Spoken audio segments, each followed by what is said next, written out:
Hello, everybody. Peter Greenberg here, and Happy New Year. Our first global travel update for 2024. Where am I? If you look behind me, I'm on the top deck, the panorama deck of the brand new Silver Sea Silver Dawn.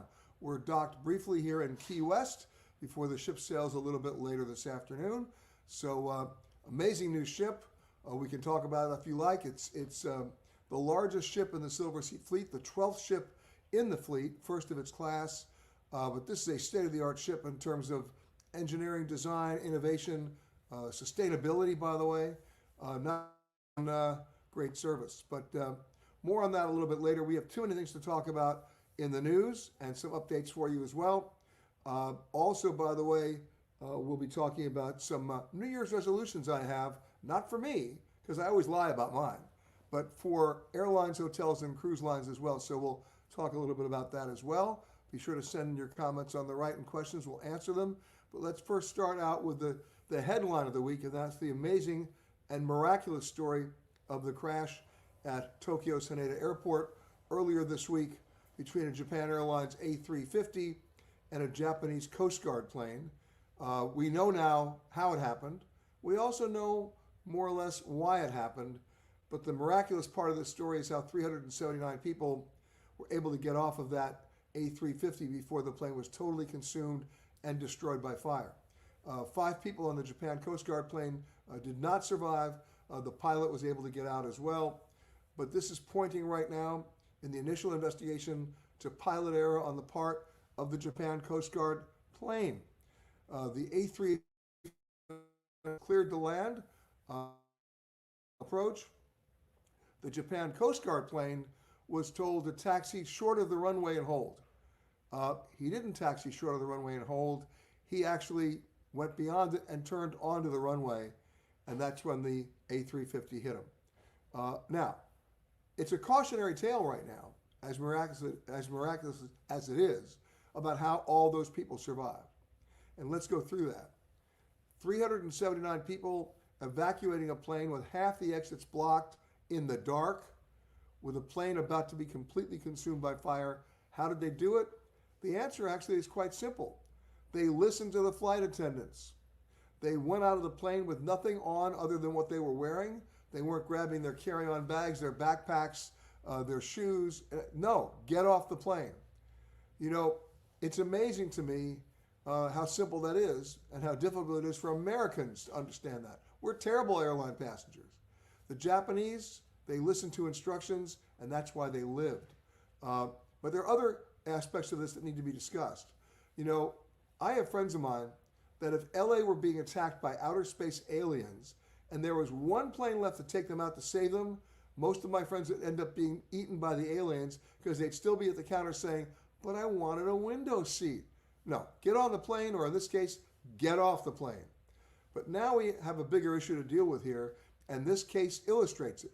And that is, what is the FAA doing and what has the FAA not done in terms of standardization of airline seat size, space, width, and the ability to get out of a plane in the event of an emergency based on how many seats they've crammed into the plane. Most people don't realize this, but 6 years ago, the United States Congress mandated, you heard me, mandated the FAA to come up with a new set of standards that would allow people to get off the plane faster, which would require the FAA to limit the number of seats on a plane, make sure there was a standardized width and pitch, meaning the distance between the seat in front of you and you. And the FAA not only slow walked it, they did nothing. And then about a year ago, consumer groups took the FAA to court. Now, this escapes me, but the FAA prevailed in that case. So what has the FAA done in the last 6 years? How about nothing? Absolutely nothing. We are flying around with planes that are accidents waiting to happen in the event of an emergency. The way planes are configured now, most planes, you need an orthopedic surgeon to get off the plane even if there's not an issue. Now, I remember a plane, it was a British Airways 777, back about 7 years ago, maybe 8 years ago, leaving Las Vegas, a 777 on a flight from Las Vegas to London, fully loaded plane. It was rolling down the runway. It was almost at V1. That's the decision speed that the pilot has to make before he rotates. and the left engine caught on fire. Uh, the pilot was ready. He was fully loaded, but he was miraculously able to abort that takeoff without the landing gear collapsing and the plane exploding. But the plane was still on fire. Half the exits were blocked. They ordered an evacuation. And how long did that evacuation take? 9 minutes. Why? Because everybody showed up with their rollerboards and going down the chutes with their backpacks and their shoes and their favorite teddy bear. Stop this. This is not going to work. They got very lucky that day, and even then, it was clear that the current configuration of airline seats and the procedures for evacuation are not working. Now, here's the craziest part of all. Every airline, every year, has to comply with an FAA requirement that they can fully evacuate a loaded airplane, all seats taken, in the dark, with half the exits blocked, in less than 90 seconds. And what a surprise, the airlines always pass the test. There's only one logical conclusion to explain how they can pass that test. They must be able to hire the cast of Cirque du Soleil. I mean, this is ridiculous. And to make matters even worse, in the last couple of years, the FAA has allowed the airlines to do the test on computer. Are you nuts? We need to do something quickly, folks, before we have a repeat of what happened in Japan with much worse results. We need to do something. You all have elected representatives. They fly. People need to be aware of the fact that the way planes are currently configured, and by the way, the flight attendants are all on my side on this. Right? By the way, the flight attendants need to be applauded for what they did in Japan, because with them, they were listened to, and they saved a lot of lives. Anyway, that's where we are based on that story that happened earlier this week. The investigation, of course, is still continuing, but it won't take long to figure out what happened, why it happened, but now we have to take that lesson and apply it to the United States Airlines and how it can be avoided. All right, enough of that. Now let's keep going. Now I want to talk to you about, hey, it's a new year. I've got some New Year's resolutions. I'm sure you do too. No, these are not New Year's resolutions to lose weight and get fit. I always lie about that, and I'm ending up with with more dessert than I can handle. But forgetting that, the most important thing to talk about are the resolutions that can be kept and should be kept. Let's start with airline scheduling. No airline should be allowed to schedule connecting flights with less than 2.5 hours between flights. Let's get real. That's number one. Number two, no airline should be allowed to have pilots, you'll love this one, who start bad news sentences on the PA with, well. Anytime you hear a pilot start with, well, you know it's not good news. They've been doing that for years. Then it's time for an airport New Year's resolution. And the airport New Year's resolution is simply this. There's not a single runway in the world from Miami to Mumbai that can accommodate more than 23 takeoffs in any given hour. You do the math, right? 2.5 hours of separation between flights, one runway, you get 23 in an hour. Airports are allowing airlines to schedule 40 departures at 8 o'clock in the morning. This is nuts. It will never work. It never has worked. Number three, we'll talk about landing. How many times have you landed either on time or even maybe a little early, that's a relative term, but let's call it that right now, to be told that there's no gate available and you sit and wait for an hour? You're burning fuel, misconnecting passengers, misconnecting bags, and misconnecting crew members. Can that be avoided? Of course it can. Airlines for years have already pre-assigned gates to planes. And all of a sudden the gate's occupied and the plane that lands has nowhere to go. American Airlines is trying out a new concept. It's one of those ideas I wish I had thought of myself. I give them credit for this. I hope it works. But what they're going to do in their major hubs is they're not going to assign any gates in advance. But when Flight 105 touches down at Dallas, they're going to be told which gate to go to, because that's going to be the gate that's available at that moment. And since it takes anywhere from 45 minutes to an hour and a half or even longer to turn most flights before they take off again, no problem. Passengers go to the gate, plane pulls in, they get off, bags get connected, crews get connected, and the passengers waiting to take the onward flight, wherever that's going, have 45 minutes to an hour and a half to find that gate. No big deal. It makes sense. One more New Year's resolution, especially at this time of the year, and this one I've been yelling and screaming about for a long time. It's de-icing. Now, we all know why planes need to be de-iced. It's critical about ice forming on critical surfaces of the wing. You need to do it. But the question is, where do you do it and when do you do it? The airlines insist that they want to do the de-icing themselves. That's stupid. Because here's what happens. You're at the gate, and the pilot goes, well, we have a little bad news here. We'll be delayed at the gate because we have to be de-iced. Well, we understand that, but here's what happens. Now the trucks come over, and they're spraying the plane. You can smell that toxic fluid, and that fluid's running off places that it shouldn't be. And then you finally get de-iced, you push back, and now you go wait in a long taxi line, and by the time it's your turn to take off, you got to be de-iced again. Nuts. Do what the French have done. They basically said, we're taking over the de-icing situation at our airports from the airlines. We're putting de-icing stations at both ends of the runway, depending on which way the wind is blowing. And so you push back from the gate. You still know you got to be de-iced, but now you go through the car wash right before you take off. Brilliant. Simple. And because of that, they can collect all the toxic fluid so it doesn't stream into the wrong systems. It's a win-win for everybody, and it's less expensive. That's another New Year's resolution. Okay, I got more for hotels and cruise lines coming up, but we'll wait on that. Let's go say hello to some folks. Here we go. Hello to Harriet and Jim, of course from Richmond, Virginia. Ashland, Virginia, from Paul. Okay. Loretta saying, departing from Lansing, Michigan to Kenya Monday. Hope no snow. Where in Kenya? Kenya's shift from e-visa to ETA has been a typical mess. At least they are honoring the e-visa I purchased in December. They really should have everything ready to roll before they say the new electronic form is required. I couldn't agree more, but you got to give them credit for at least trying to do the right thing, and you're going to have a great time. Okay, Barb wants to know, any chance you are coming to the Pittsburgh travel show this month? No, I'm not, but starting in about 2 weeks, I'll be at the Denver Travel and Adventure Show. That's on January 20th and 21st. I'll be at the LA Travel and Adventure Show on February 3rd and 4th. I'll be in Phoenix. I'll be in Atlanta. I'll be in Dallas. I'll be in San Francisco at all of those shows, and I hope to see you then. If you want more information about that, thank you for asking, Barb. You can go to travelandadventureshows.com, and it lists all the agendas, the itineraries, and the speakers, on which I'm happy to be one of them. Colleen says, say hi to Hemingway's six-toed cats. Enough with the six-toed cats, Colleen. Key West has more to offer than that. But for those of you who don't know that, Hemingway had a few six-toed cats, and they made it, and there are more six-toed cats, which has become sort of a signature item here in Key West. All right, here we go. Let's keep going here.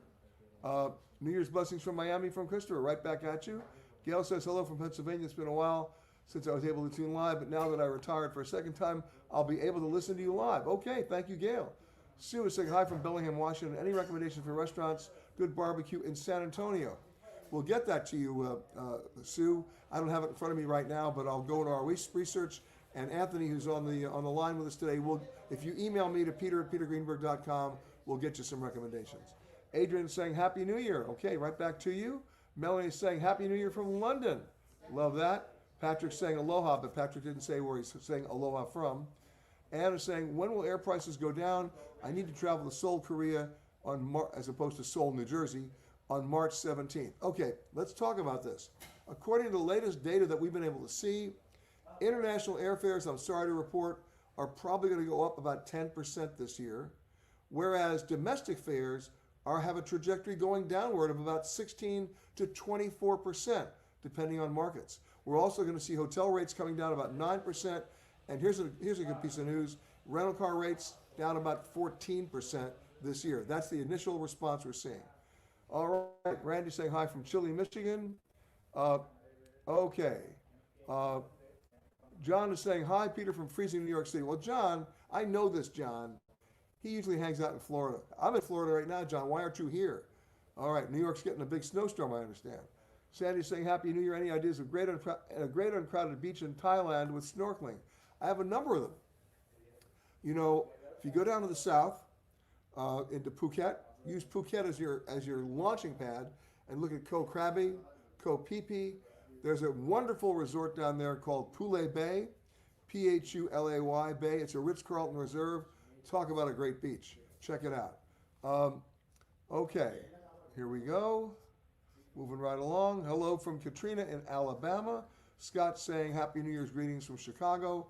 My resolution is to get back to Europe since 2016. We'll get going. Uh, by the way, for those of you who are thinking of going to France for the Olympics this summer, that's going to be sky-high prices on every conceivable platform and level. Even the metro in Paris is doubling their prices. The Louvre just increased their prices to get in by 30%, just so you can go stand in line and go, it's so small. But my smart move here is if you want to get tickets to an event, and by the way, they're now down to like a lottery system, but assuming you get tickets or you may already have tickets, if you want to avoid all that extra expense, go to London instead, and then take the Eurostar and make France a day trip, and then come back late that night. It'll save you a lot of money. All right, Camilla's saying hi from Tucson. Okay. Adrian says, many flights land with no gate available. This happened to us in Prague. After about 20 minutes, we were able to talk to another airline's gate to disembark. My point exactly. Airlines know. Look, there are no surprises here. That's the point. When an airline pushes back from the gate, it triggers something called an ACARS. For most intents and purposes, the definition of that is a sort of like an airline's fax system, like a fax machine. And it sends a fax to operations and to the arriving airport saying, here's flight 405, and we're landing at 8:19 this afternoon, or 8:19 this evening, or 405 tomorrow morning. So the plane doesn't just suddenly land and they go, oh, we had no idea. They've had an idea for anywhere from 3 to 8 hours. So that's the idea of being able to assign a gate upon arrival, not assign a gate, and you're stuck with that gate depending on who may or may not be still stuck at that gate. Okay, Christopher says, flying Iberia to Madrid on Monday, back to Miami on the 16th. Well, thank you for telling us that, Christopher, but you haven't asked a question. All right, Mary Jo is saying, hello from snowless Pennsylvania. Like you're complaining? Okay, moving on. Jeanette's saying, Happy New Year. What are your thoughts traveling to Guyana and Suriname? You know what? Suriname doesn't get a lot of love, but it's a little undiscovered place. It's a small undiscovered country. They used to have an airline, one of the worst airlines in the world, Suriname Airways. They finally went out of business, but you can get there, and you should check it out. Suzanne says, Happy 2024 from Oak Park, Illinois. All right, thank you, Suzanne. Juana saying, Happy travels to the new year. Mary Jo is saying, I'm spending 2 days in Paris at the beginning of November, so hope to take advantage of fewer crowds. What part of Paris do you recommend? I stay in for such a short stay. Well, first of all, going to Paris in the beginning of November is a great idea. You're not going there for a suntan. You're going there to see Paris. I'm not going to give you any particular arrondissement because I love all of them in Paris, honestly. Because every time you stay in a different one, you're developing love for a new different neighborhood, a new different boulangerie, a new different patisserie, a new different cafe. But if you tell me where you're staying, I might be able to give you some recommendations. All right, Tina's saying hi from La Jolla. Surf's up. Yeah, we saw how surf was up last week. Did you see that rogue wave in Santa Cruz? Wow. All right. Adrian says, I need an inexpensive flight to Brisbane from LAX. My Australian cousins say fly to Singapore and on to Brisbane. Thoughts? We've always just flown Qantas. Well, there are many different ways to skin the cat, but Singapore to Brisbane is not necessarily a short flight. Get a map. There may be other ways to do that, and I would look at some of the Asian carriers like ANA out of Tokyo, or I'd look at EVA Air out of Taiwan, or China Air. You might find some better deals that way with a stop in, or even Korean Air with a stop in either Incheon or Taiwan, et cetera, et cetera. Okay, Tom says, planning to go to the Philippines in July, but I'm hearing advisories against it. You're going to hear advisories against going to New Jersey, too. It shouldn't stop you from going. What are the advisories telling you? The Philippines are more than 8,200 islands. Now, they might have a problem in 3 or 4, but are you going to those islands? If there's a riot in Cincinnati, does that mean you can't go to Cleveland? So, Tom, come back to me and tell me what are those advisories actually saying, and then I can give you a much more informed response that will hopefully make you come to a decent decision. All right, Zora saying hello from Beverly Hills and Happy New Year's. Okay. All right, Alexander says evacuation procedures need to be more detailed for passengers as an order and row by row to avoid panic. Well, you can't do it that way. No plane ever has an accident in the same way, ends up sitting in the same position. For example, I'm on a ship right now. God forbid something would happen to this ship and it would sink. It doesn't sink like this, it sinks like this or like this, which means half the lifeboats are unusable. You can't have a procedure for that. You just have to know where you need to go in the event that happens. And let's be honest, how many passengers on your last flight listened to the in-flight instructions? How about none of them, right? But we need to come up with an idea that if the flight attendant says get off the plane, it's not a time to have a conversation about it. Get off, leave your stuff there. You can always replace your laptop. Think of it as in the cloud, as opposed to you being in the cloud and never coming back because you didn't listen. Okay. Paris, France this winter? Why not? I hope that answers your question, Juan. Okay. Here we go. Greetings from Cave Creek, Arizona. My old pal, Mary Louise. How are you, Mary Louise? She knows everything about airlines, but she was smart enough to leave. Nice to hear from you. Okay, let's keep going here for a second. I think it's time to give let's have some fun today. Can we have some fun today? It's the new year. I'm trying to have a sense of humor. All right? So, Anthony, please post this.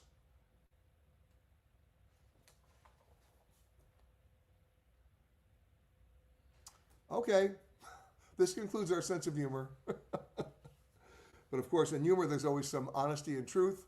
And of course, we've seen some bad incidents with this, but I just thought I'd post that just to give everybody a little bit of a laugh. All right, let's keep going here.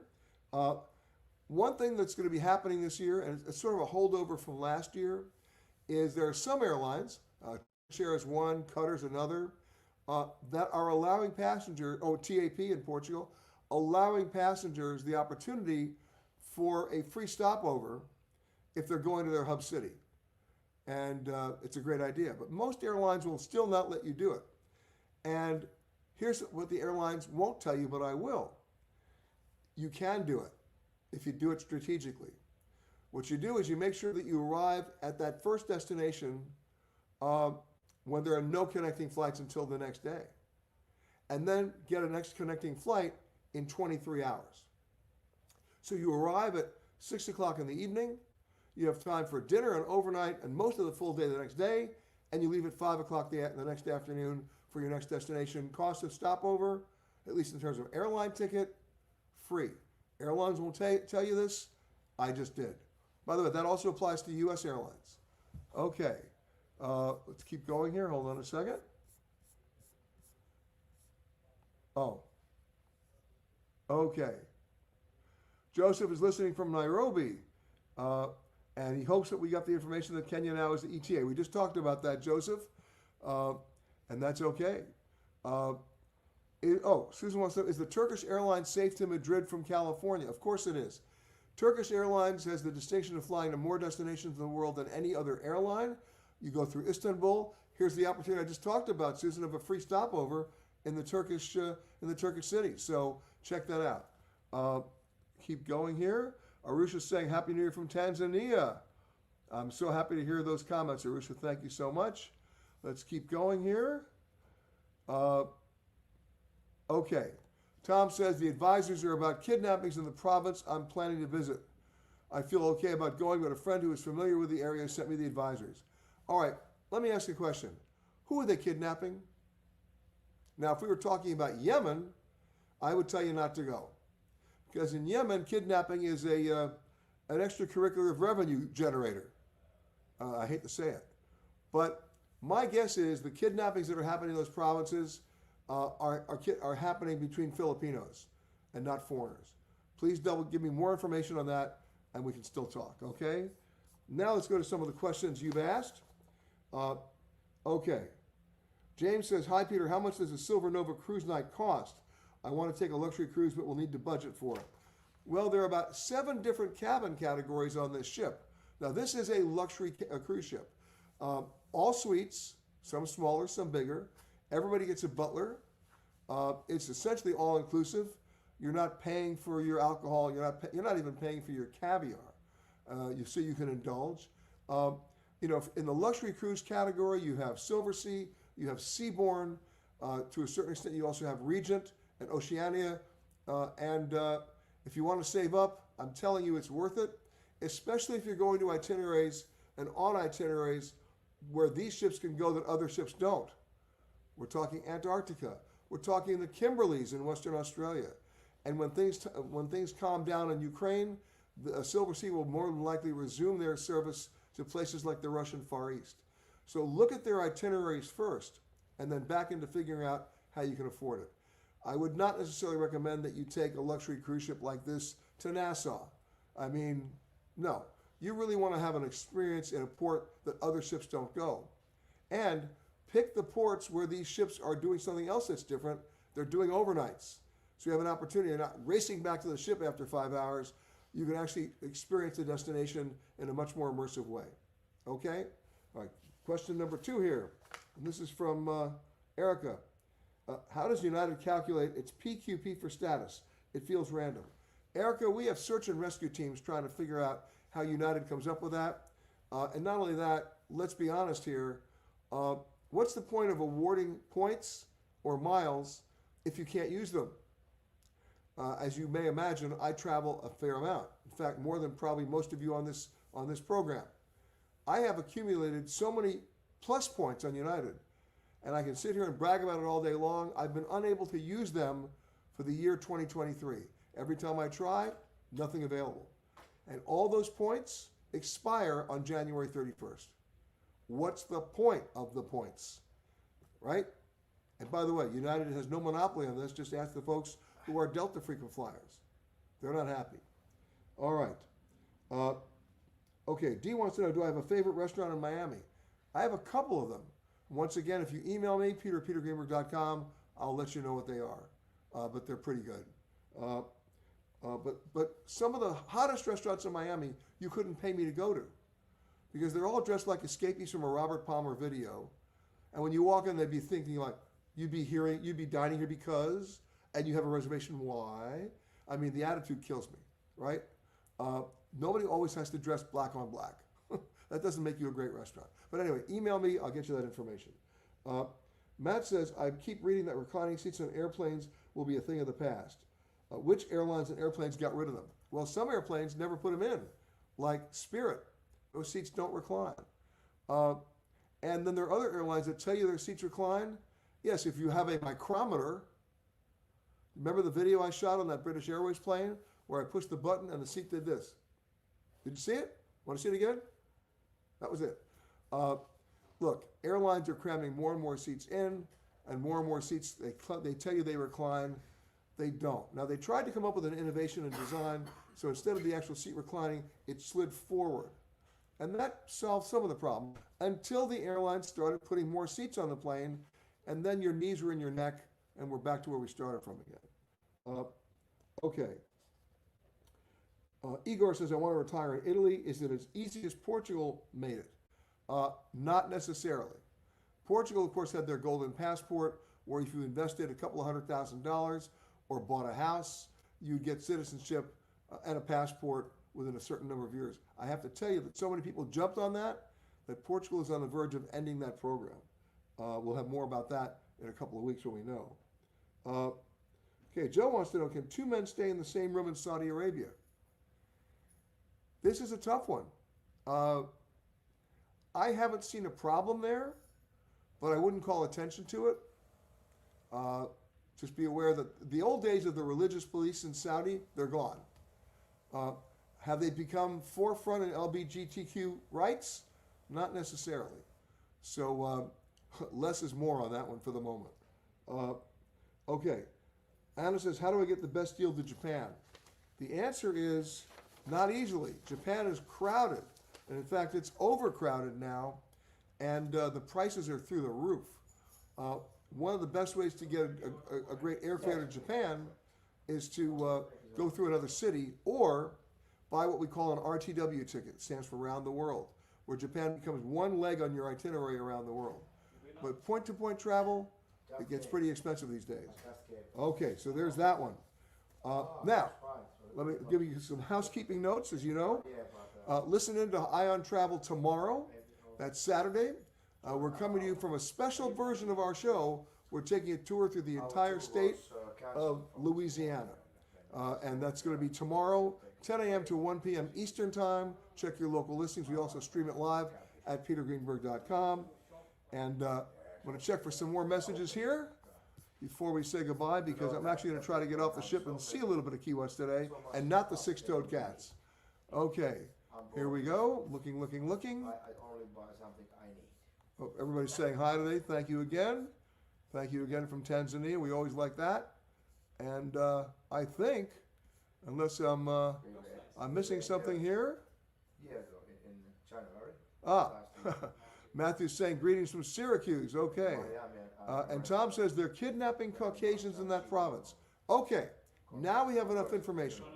All right. So would that still tell me not to go? Not necessarily. But if you're going by yourself and you're not traveling in a pair, then I would think twice about it. All right. Now you have enough information, right? Just by saying there's an advisory doesn't help me. What you just gave me enough information to say you should be concerned. Now, being concerned doesn't mean locking your doors and staying inside. It means adapt to it and pivot from it and see how you can basically still go and protect yourself if you need to go at this point. Okay. All right. Remember we talked about doing the overnights and the stopovers? Camilla says, yes, that's how we got to Barrow, Alaska from New York several years ago.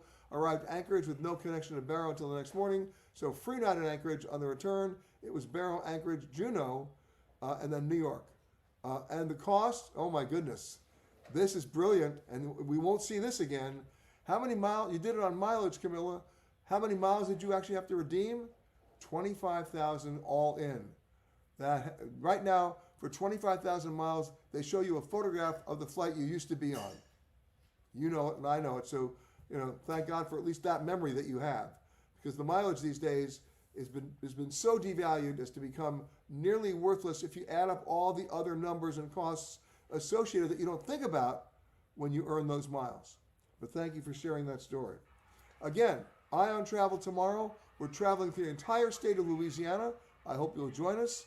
I'll see you next week, more than likely from a U.S. destination, assuming I get off the ship. So Happy New Year, everybody. I hope somebody listens to my New Year's resolutions and actually keeps them.